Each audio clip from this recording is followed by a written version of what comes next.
think the honorable thing for our species to do is deny our programming. Stop reproducing.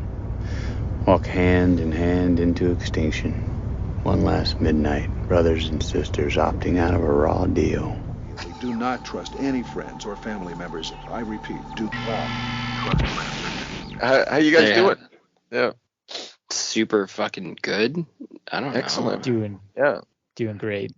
I watched that Tourette's thing. That went on, okay, that was funny. It was funny, and then it was like, holy shit, there's 10 minutes more, and it's getting somehow more offensive.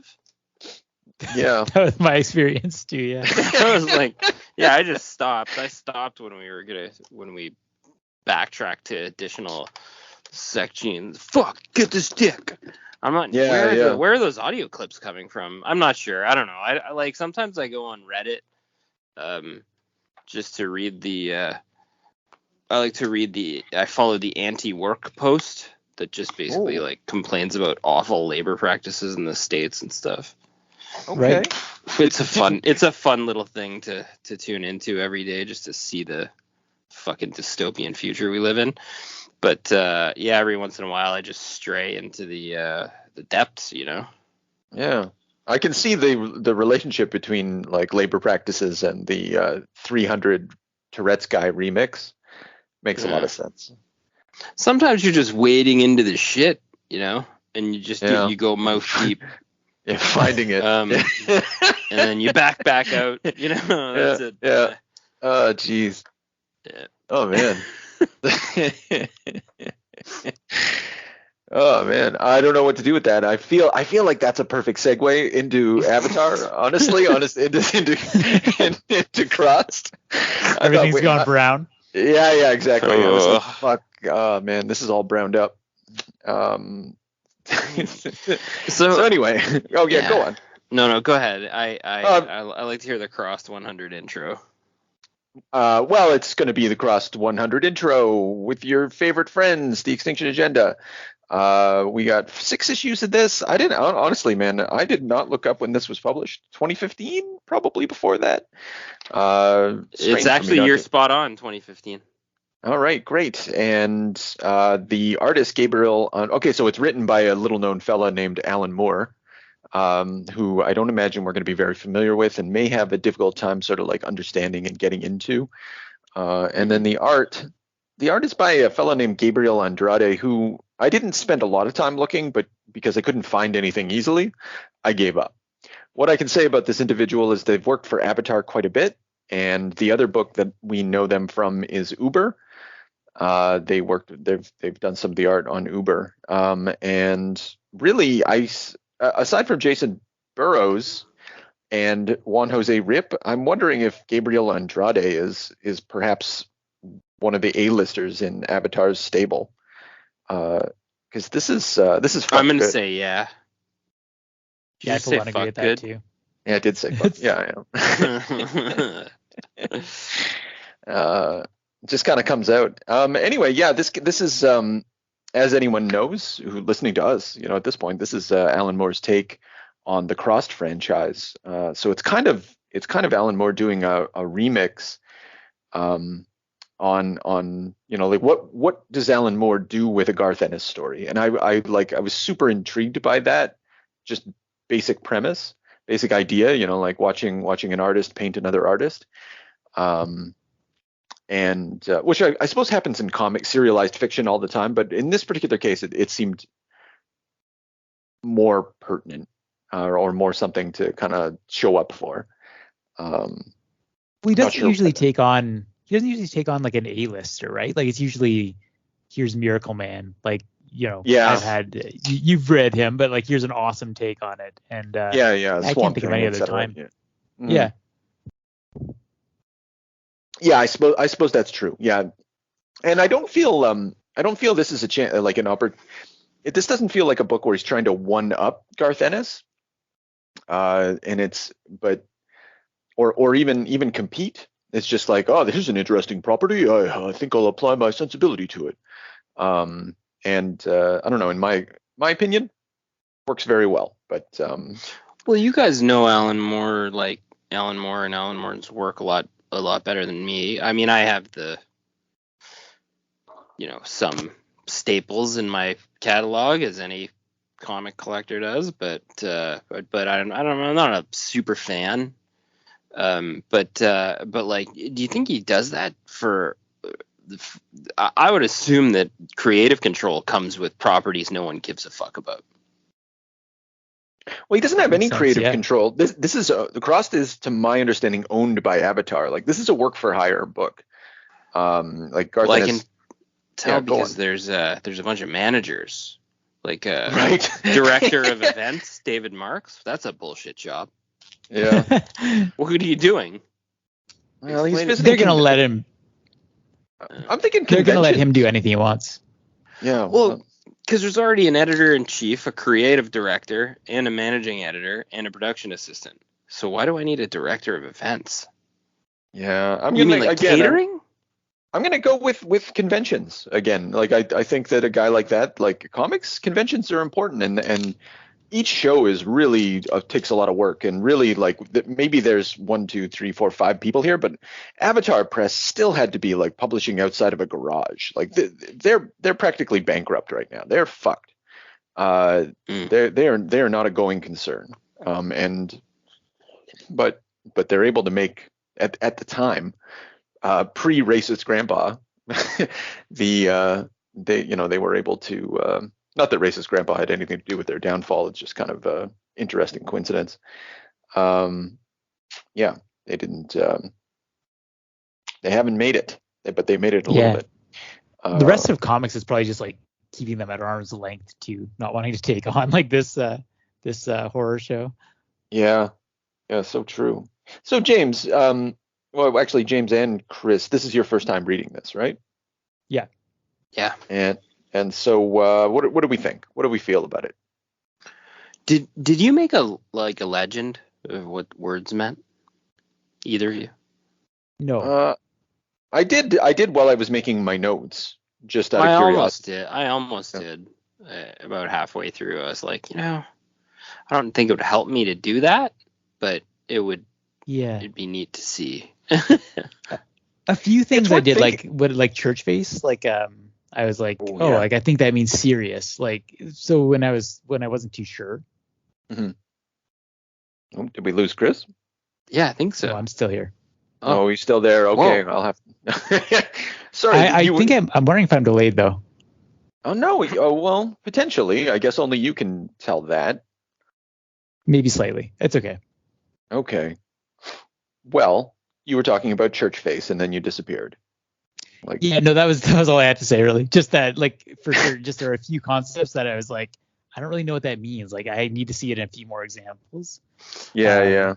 Yeah, anytime there was like a slang like that, you'd have to read another like 10 pages to see it like reapplied. To see if you were on the right track about what they were saying. Like because they kept using like, oh man, what was this? Was it sex they kept using, or sexing? Yeah, there's like sexing is okay. So anyone listening, anyone who hasn't read this book, because it's Alan Moore and because he's a wordsmith, he created a slang, a future slang, based, explicitly for the crossed universe, which is like, A plus Alan, and the most common adjective, as one would expect, is fuck. I'm fuck serious. This is fuck good. It's an exclamation. Sex kind of means what fuck used to mean, or even kind of has the connotation of shit. Church face is serious. Heart means I like it. Brown means everything's gone to shit. Skull is think. That one's used frequently. I was really taken. So what I like about this, about the slang, is that it's very, like, it makes sense for sort of a crossed universe. On the one hand, it's emoji speak. I don't heart it very much. Skull. And then on the other hand, like, people's language has been sort of infected by the experience with the crossed, so now, like, it's just fuck and sex and opsy, as in autopsy, bone bunch. Crunk was used a few times, which I thought was kind of hilarious. I remember a Conan O'Brien sketch where he like proposed that as some alternate like profanity that he could use on network. Crump specifically. I was thinking about the language in this, and it's like the three categories really are like survival speak, profanity, and threat. And like that's really all language has been reduced to. And it's got kind of a Clockwork Orange effect, but it's dense as fuck. Yeah. That's interesting. My favorite one, I love, they use AFOC, like as far as we know. And it's just this like really it's not a neutral term. It's like unstable. Like it's like as far as we know is a threat because they don't know enough. So like when they go into these like threat areas, it's like, things look good as far as we know. And then they use it as a verb once. It wouldn't be the first time we AFOC'd ourselves. Yeah. I did not put that together. I didn't realize what that was an acronym for. That's fucking amazing. Holy shit. Yeah. Okay. And it almost it's almost like a prayer. It is. Yeah. Yeah. Like an amen it's or meaningless, something. but reassuring. Yeah. Oh my goodness. Okay. Well, man, I feel stupid now. I really should have, had I picked up on that, I don't know if I would have I think I would have enjoyed it even more. And I enjoyed this quite a bit. Once you get into it though, once you get into the language, once you enter into this sort of headspace, I think you've got a pretty meat and potatoes story here with a really, really fucked up big reveal. But at the end of the day, it's just kind of like, it's not actually, the stakes are monumental because population's so low, but really this is just like, so, spoilers, some guy tricks two tribes into fighting each other so that way he can come and mop up the place. It's sort of a classic, perhaps military tactic. And that guy was suspect right from the get with his ugly face. I didn't get down to that. I'm embarrassed to say. I'll admit that I didn't either. But he's at the center of everything. I don't trust generic militaristics in any story. Yeah. It was like almost like an action plot. I think that's why I liked it too. It was like while you're trying to like wrap your head around the fresh language that you're learning and sort of like cackling to yourself and rereading little speech bubbles, you're getting like a pretty good like Walking Dead story kind of, or zombie story. And then there's mystery because we're finding shrines. We're worried the infected are more more cognitively functional than past thought, and you're sort of uncovering the camps and things are going sideways in that sense. So I was more worried about that plot line than I was about the back alley military guy. But yeah, and I think it's classic Alan Moore misdirect. Like, not only does the language prevent you, like, okay, so first you have to get over the barrier of the language so he can do some magic tricks in the background setting everything up, and then there's just a lot of misdirect, and then the whole time there's actually something else happening, and it's gonna, and then there's gonna be a click and the big reveal. He's quite good at that. Yeah, because that guy's face is really like, it's like scarred, burned up, but he says like, I when I was a kid I saved my sister from this fire. This is what happened to me. And he's super competent too. So he's kind of like, whenever there's shit going down, he's there kind of like playing suppressive fire or whatever. It just seems to know what to do. So I just kind of like, I trusted the generic military guy. Yeah. I'll never do it again. Yeah. Too good to be true. Yeah. Yeah, but and I don't associate Alan Moore's work with militarism of this nature. Like, he has lots of battles and lots of fights and stuff like that, but Robbie Greer, the way he just fucking executes people in these really silent, like a silent panel, it felt very uncharacteristic for an Alan Moore story. I honestly don't know. I mean, I'm happy to be proven wrong, but I don't know if he's ever written a story like this before for comics. It feels kind of unique for him. Maybe there's some 2000 AD stuff that I'm unaware of, which is totally possible. I do have a pre 1985 blank spot in my Alan Moore reading. Yeah. Well, I think that was like part of the cool thing for me too, is to see like Alan Moore, like like I think you kind of alluded to that at the beginning of the conversation, that he's playing ball in the crossed universe. He didn't. Yes, he has a cool premise. Like a fast forward, we've like removed a complete generation and got like a broken down language now, and then that's like a cool bit, but like it seems like he's still like sort of honoring the progression of it. Yeah, he really is. And that's like, gosh, that's Alan Moore's bread and butter. Like when he's not taking a concept and darkening it, he's taking a concept and revering it, and you can't get any darker than crossed, right? So all he's going to have to do is respect the material. Yeah, very true. Yeah. And it's also, there's this project of thinking through what, how would the cross survive 100 years, because they have no long-term ability to plan or to survive. Like there's one point where they talk about like AIDS is just sort of like this godsend, because it just wipes through them, runs through them like crazy, and like just it destroys the cross population. So like there's society's on the brink of being able to reassert itself, because there's so few pockets. Even the ones that do survive, they call like illbillies. Like they're all inbred and degenerate, and like just like the ones who happen to not eat their young. But then it's really thinking through, like in a very like pessimistic way, what good is humanity? Like we come to the point where they're about on the verge to maybe be able to dream or plan ahead again. And you see that in the language, like in the names that they give each other, like cautious optimism or like future, like that sort of thing. It's like very forward thinking facing. But given the point where, our main character is an anthropologist trying to figure out what happened, but also collecting science fiction stories about the future, and just kind of trying to wrap her mind around, like, this is what people spent their time doing and thinking about, like these people, how they didn't see this coming, that sort of thing. And then at the same time, their town and council is on the verge of maybe bringing back coal, where it's like climate change is a big, like really heavy on his mind here. Like they are far from, like, America's like a jungle. They've saved themselves from like complete extinction, but it's really wreaking havoc too. Yeah, it's unsurprising that Alan Moore, writer of Swamp Thing, has retained his concern with ecology.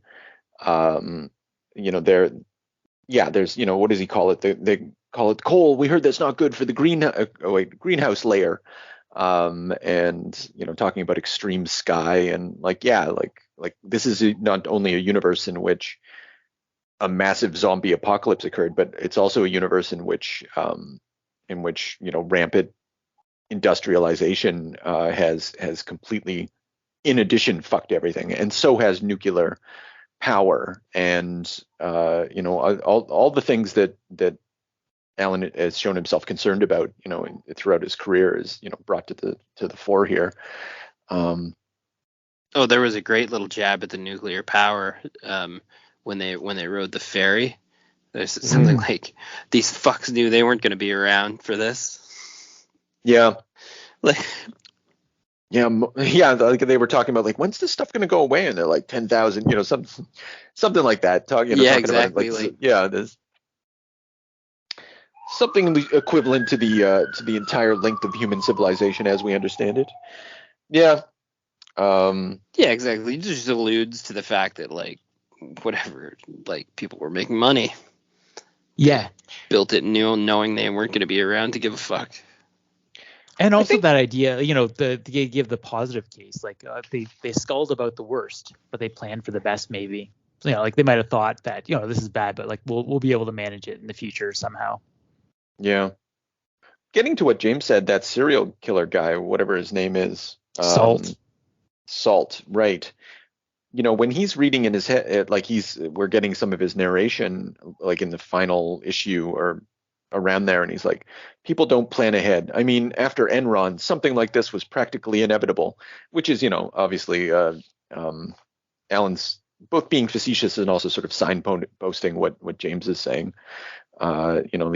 he wants to draw something of a parallel between rampant industrialization and climate disasters, etc., and the crust. He wants to place them side by side and make them just connect them in a way that hasn't yet been, and then sort of a really horrible thought exercise. Yeah. And if so, success.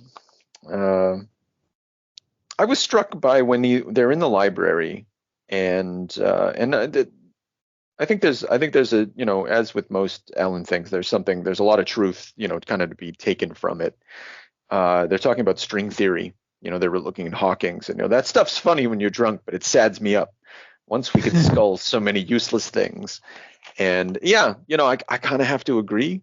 Like I find it very difficult when I was younger, like, oh, I'm going to read New Scientist because that's what Grant Morrison would do. But like, the more you learn, the more you're like, they don't know what the fuck's going on. And even if they did, it really wouldn't matter. And it just sort of becomes non-essential, like I'm sure it will serve a purpose for space exploration, I guess. But and I can see people in the future being like, what the fuck? It's dark. Yeah. I don't know. No, it just kind of speaks to that, like, when you're not purely running on survival, there's really no balance in between. I liked, or one thing that's really stood out to me too, that duality of just progress or human achievement, civilization, whatever you want to call it. That idea of the Trail of Tears, like the town that the other settlement is built on, was like a signpost on the Trail of Tears, which is like this mass genocide campaign, really to push, I think it was the Cherokee or the indigenous people anyway in the States. Sorry, what was it? Fuck. Oh no, I don't know. I was just like, I didn't know that. That's another thing I probably should have figured out reading this. Jesus Christ. Okay. Yeah. So he's just layering upon layers here. Yeah. Yeah, and it's that idea that like given the chance, like civilization just does this shit over and over and over again. In order to get America, you had like basically, what is that but like cross behavior, Yeah, that's fair. And it kind of I thought this was kind of because what it's sort of positing is like, one, in order to have a civilization, you have to have sort of mass repression and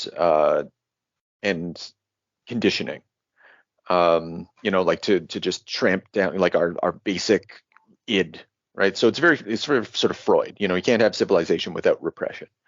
And it struck me as, and of course, like this attitude for Alan, it produces this incredibly pessimistic world where everything's like being destroyed. But thinking about Providence and thinking about Alan's other work, like there's this kind of ties into my notion that like for Alan, like this doesn't even tie into it, because like even in a world in which there is sexual liberation, like you see in this, there still is no hope.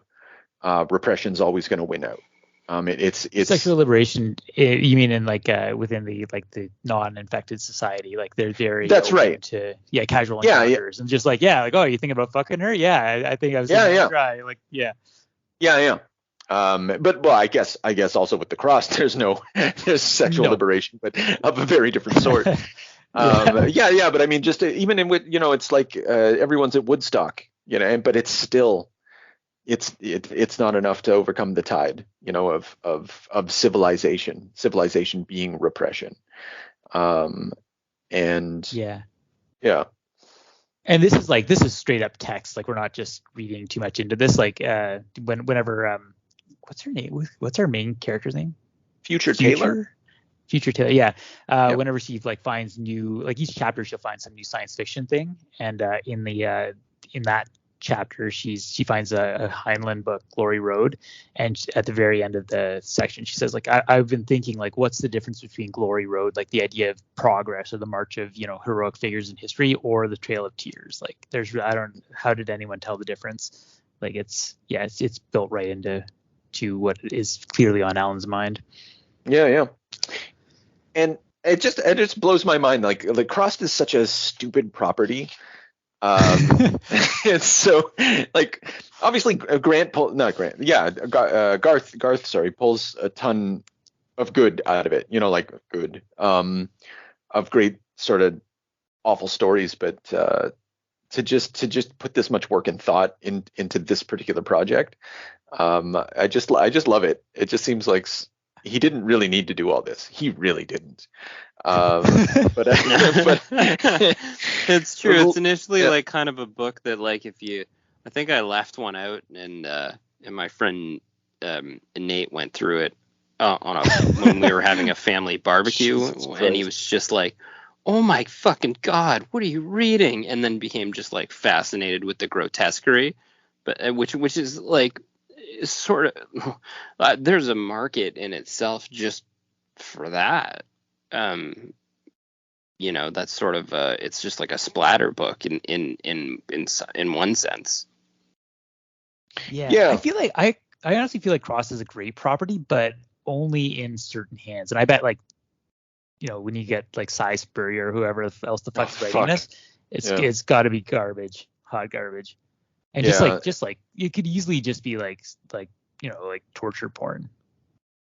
Yeah, it's sorry, I am curious, but I can never bring myself to do it. I'm like, because I like Cy Spurrier, who else? David Lapham. Those are probably okay. Jamie Delano. I think I said that last time we talked. Like all these sort of lesser lights, and it makes me worried. I don't want to dislike the property, and I don't want to explore it just for the sake of exploring it. Like, it's a shitty place to go, and I'd like to have a reason for going there. Do you know what I was tempted about is the idea that everyone doing Cross plus 100 is going to have to adopt Alan Moore's, like, holy fuck, you're right. Speak. Yeah, that's funny to me. Oh shit! And I guess there's issues after this, aren't there? Where some other poor peon takes it over. I would never want that job. Yeah. Oh, fuck, man. That didn't even occur to me. I dropped off immediately. Yeah, I was like, there's no way I could even. It would be so hard to even tell, like, a generic. You just go with torture porn and just recycle Alan Moore's speak. Yeah. You're probably right. The experience would be lacking, I'm sure. Yeah.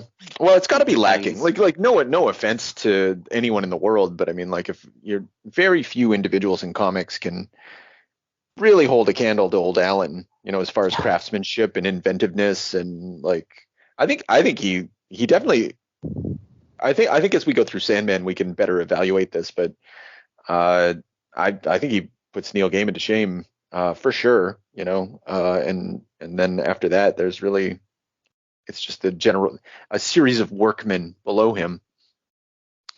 Not that like really means anything, ranking of that nature, but I do it anyway. Yeah. You know, maybe a good way to start bridging into the like the overarching plot. Like, I really liked the contrast of, like, Future's absolute horror at the things that she's discovering, and, you know, throughout this she's collecting, like, videotapes or documents that kind of build a picture of what happened. Like, it's so, like, on one hand he can give you such a sincere, like, feeling of that, like, and, you know, when she kind of processes everything and starts realizing what's actually going on, she's like, I feel sick, and, like, you know, I feel sick too as I'm reading it, because it's fucked. But then, like, when he delves into the material, like Salt's journal, like, it's really blackly funny at the same time. Yeah.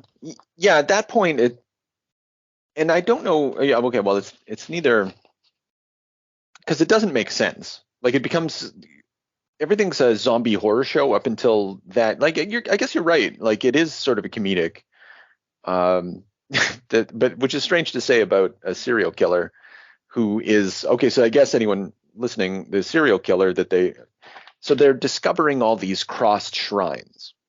The settlements are stable enough that they're sort of sweeping around, and like Chris was saying, they archive things, and they're trying to get information in books, and they're just looking for information so that way they can, like, one of them's excited because they can make wine, and then they, throughout all these things, they're starting to get attacked by Crossed that they didn't expect to get attacked by, and they're also discovering all these shrines, and there's a white powder associated with them, which eventually is figured out to be salt. And yeah, like Chris was saying, Future Taylor becomes increasingly concerned and obsessed with this concept and is trying to scull it over for the reader, bringing us, and she's also the way that we enter into the world, and offers a guide for us. So someone to hold our hands, but also to solve a mystery for us, for our eyes. Yeah, good character, good move. Yeah. James, I was wondering, what did you think of this as a historian? Like, did this do anything for you from that perspective? Like, just that idea of like trying to piece together the past and how they just kind of make like these wild guesses sometimes, like when they're trying to figure out the purpose of the salt. Right. I think that's more of I think a question like that is more for an archaeologist. Because, like, they're not really, they're dealing with bones, they're dealing with sites, and maybe they're stealing books and stuff like that. And I guess that's kind of an historical process. It didn't, yeah, I don't know. I'm not sure what my response to that is. Like, she's sort of following a method, like an historian.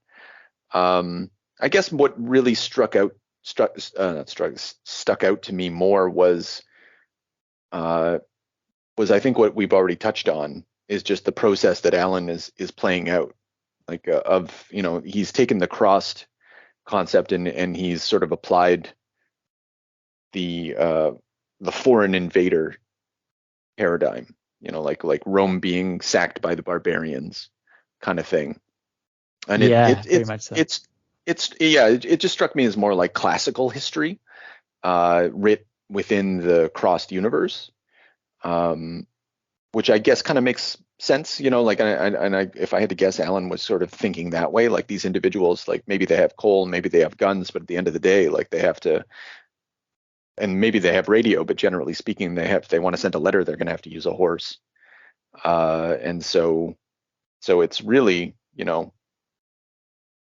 classical civilization at that point, or what we would think of it as. And so,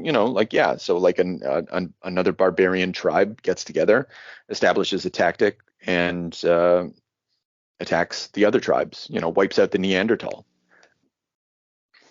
I guess I kind of thought about it like that. Neanderthal being like a go on. Oh, I think I looked at it as like the blackest joke hovering all over this whole thing. Like, this isn't a story where people get to fight back. It's the idea that, let civilization progress long enough and humans are always going to come back to empire. And that's like the ultimate, you can have your dreams of science fiction. You can have your, because I think one thing that Moore's trying to do throughout this is just interrogate the idea of, what's the purpose of fiction? What's the purpose of dreaming about these things? And I don't know, maybe just on a down phase of like, what does it all mean to be a writer? And I don't know if he comes to a very happy conclusion about it in this story, at least, where it's like none of it matters at the end. You can have these big dreams. You can start to try to make things better for people, but it's the maniacs who are ready to storm into a civilization and put bodies up on pikes and shit like that. At the end of the day, that's going to be the future. Go on. Yeah, I kind of picked that up as well. Just that like the idea of fiction was like a joke, like a dream, and it'll always just be like that. Like nothing will ever come of like good ideas or whatever prosperous futures or things like that. It'll always just be war and shit, I guess. Yeah. Yeah, it's hard to refute in this. Well, it's a browned up place in the middle of a bigger browned up place on a completely browned up world. Yeah. Oh fuck. Well, I guess let's like I guess we should tell people that like what the next? serial killers what the serial killers managed to do is like basically through an evolutionary experiment of like torture and providing shocks, whatever, create, just kind of find the he calls them disciples, and actually he explicitly says like, I can maybe round up 12 disciples, keep this paradise going, because he's totally happy to, the weird thing about Salt is that he's not affected at all by, he's turned cross, but he's like, people are overreacting as usual, and he just kind of like wants to impose some order on this shit. He's like, this is fun, like, it's, when everybody's laughing, it's infectious, but it's if these guys breed themselves out or eat their babies all the time, then it's going to be where it's just going to end. So he basically wants to find a way to make them survive into the future, finds the ones that can like over years and years of like beheading people, who he gives them like a poem to read as like torture or rape is happening, and then like the ones that can hold off, they're like in the club, and they become sort of like a cult, or like a sort of like a supreme elite sect, over the rest of them. Like a high functioning Knights of the Round Table of crossed flags. Yeah. That's a great way to put it. Yeah. And then their culture, like when they find their village of like, they've been hiding out for 100 years, like they're like, it's almost like they did fuck more culture than us, but it's horror ball culture. And they're standing over there in this church, and there's a mosaic made of teeth, and like it's like a church altar. It's really fucked. Yeah. Yeah. Well, and like the religion, and again, getting to the repression idea, like it's in death. It's all tied up in this. Alan's decided to take it, like the hint that Garth had given, that some of the crossed are smart, and some of the crossed will follow you and know what they're doing, and built off of that premise. And so like, oh, that's quite nice, I think, well, let's work with that. And then came up with a scenario that, like what would their repression look like? What would their church look like? What would their barbarism look like? Anyway, well, I guess we already said, so during that time, during this point when he's engaging in this like historical conditioning experiment, he's also been, I guess, spying on the local villages, because he's like, oh, we're going to need some more people to rape, to breed more of our people, and so I can continue this experiment, and I can take over the world, and we can have everything that we want. And so they've got to capture the other towns, and so like there's just been this long game just played in the background, which, like we alluded to earlier, the stereotypical militant is Bobby Greer. He's a crossed. He's one of these crosses who have been conditioned and made to control themselves, and he's been sent in as an infiltrator, and has kind of been like setting all this up from the distance, and playing everybody like fools and against each other, and double agent, I guess. Yeah, divide and conquer. Mm-hmm. Yeah, and that's really, like, if you learn delayed gratification, it'll lead to empire. That's basically the future of the cross. Yeah. I think this idea that I have, that it reverts to classical civilization and it reverts to empire, are the same thought. I think that's how things worked, like that's what civilization, in classical, using that classical term, like that idea, we think of it as Plato, but it's it's fucking empire, name it, actually getting back to 300. it's all about the empire, and it becomes about organized crime. But, well, I don't know, this doesn't play up that element to it. I think that it's false in the sense that government is, and I accept this thesis, is that like governments are organized crime. and that what we've done over time is constrained the organized criminals, so that way they're not as criminal, hopefully. But generally speaking, that's, like we elect our criminals for us, which is, really awful thing to say, but still, though, I think it's true, and I think that's missing from this. But this book can't be everything for everyone. Like this is a fuck type book. Yeah, I can't debate any of that. Yeah. I also find it weird that they like I don't know what they were trying to convey when they. I mean, I get when they rolled into their town and just started like silently killing them in their beds, even though they were like evolved people. The crossed, yeah. When they discovered their village, yeah. Like it was I don't know. I guess that's like if that was in, like you were saying earlier, was that like a native village sort of? Kinda. Like, yeah. I think that was the rear guard. Like, I think because that was the point where they had like all like left the village to go attack. Yeah, but they don't know that yet.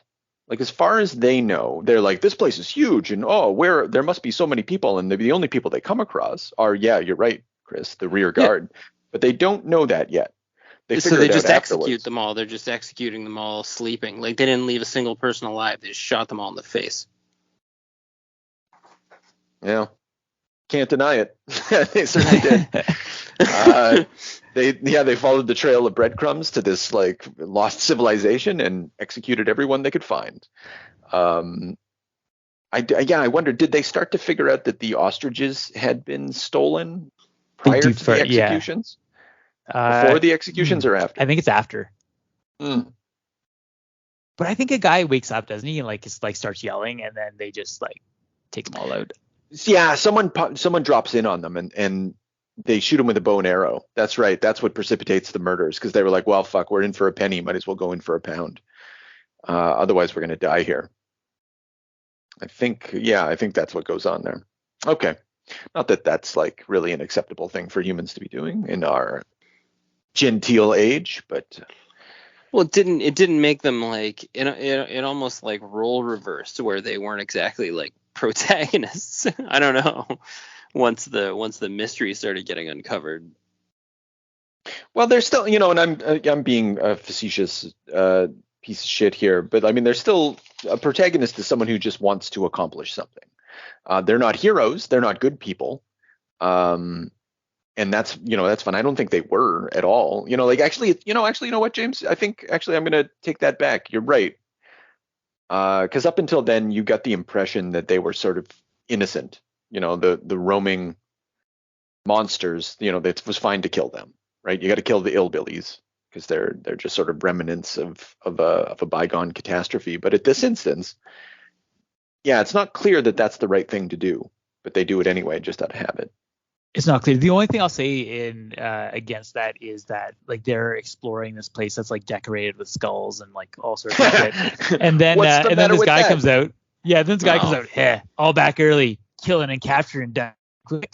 And he's carrying a severed head. And they're like, oh, fuck me.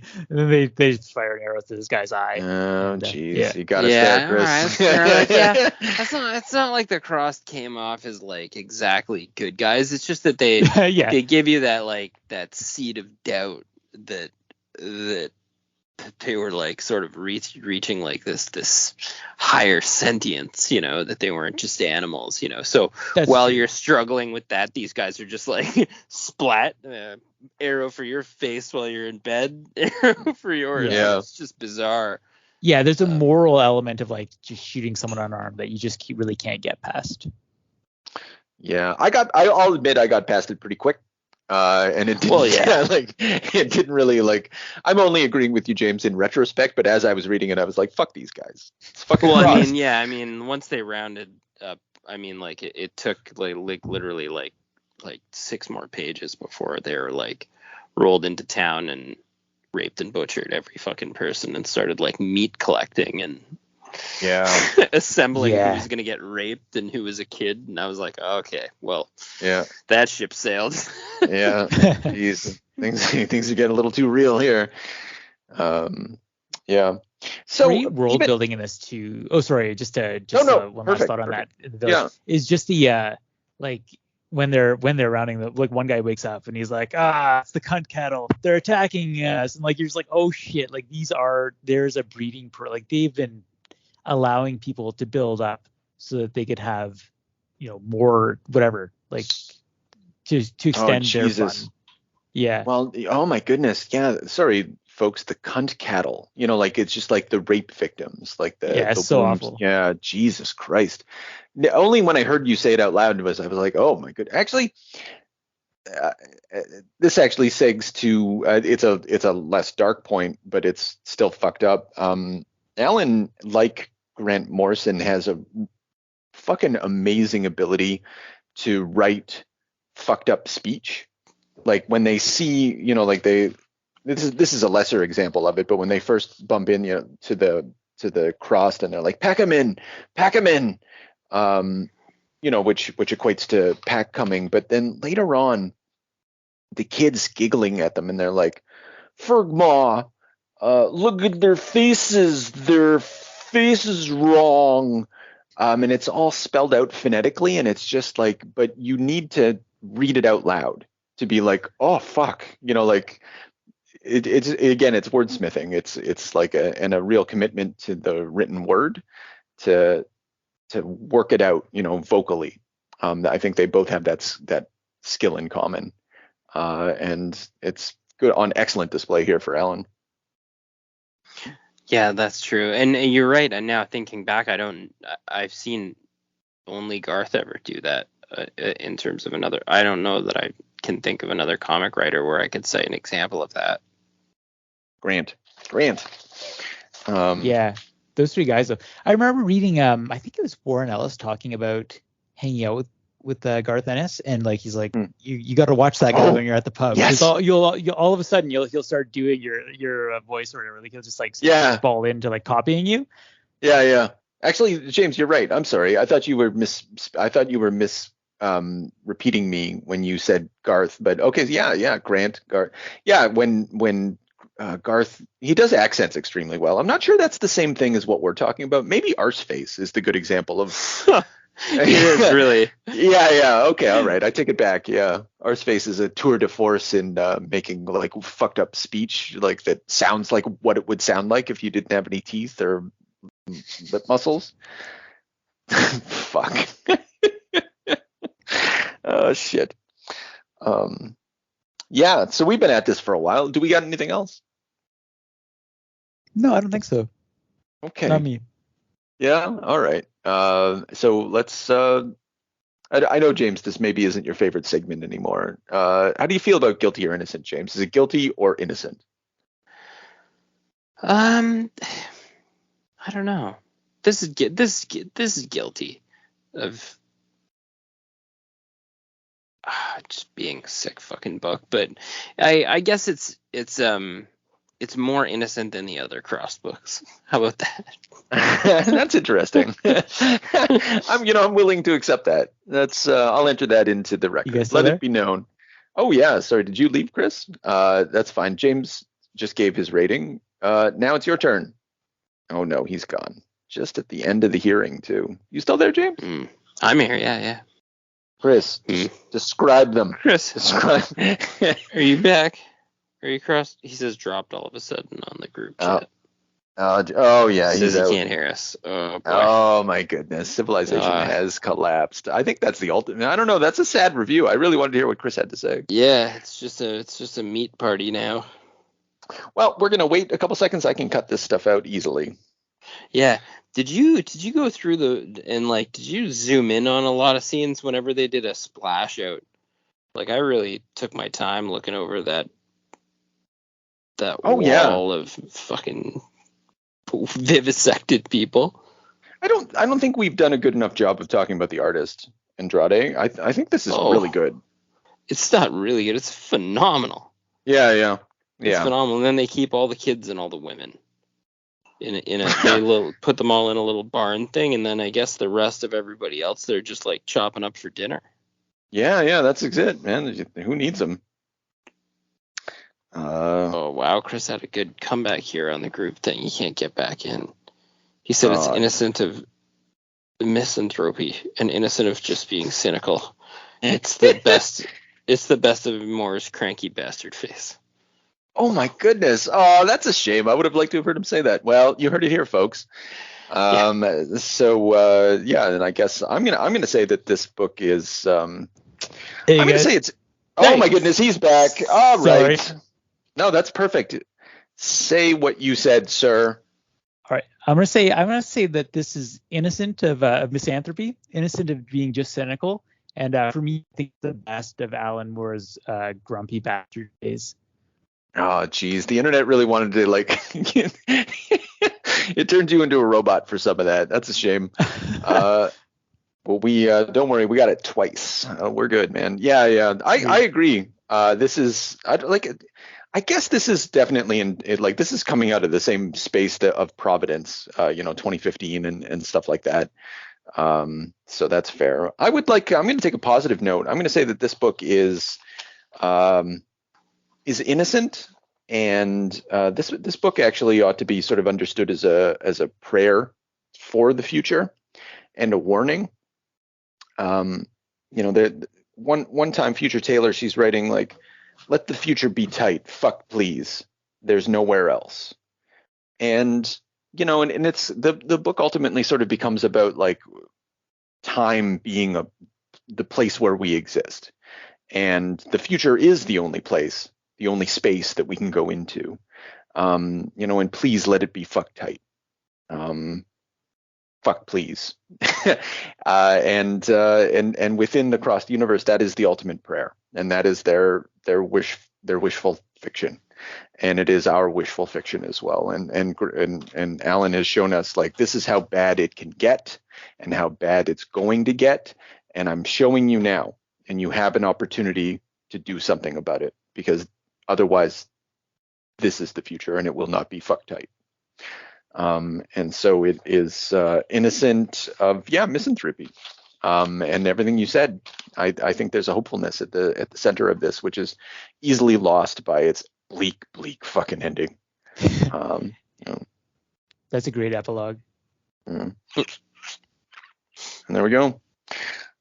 So if you like to have a good time, ladies and gentlemen, we're going to be having a good time all week, all month, it's Avatar August. So fucking stay tuned. Now, all we need is a little energon and a lot of luck.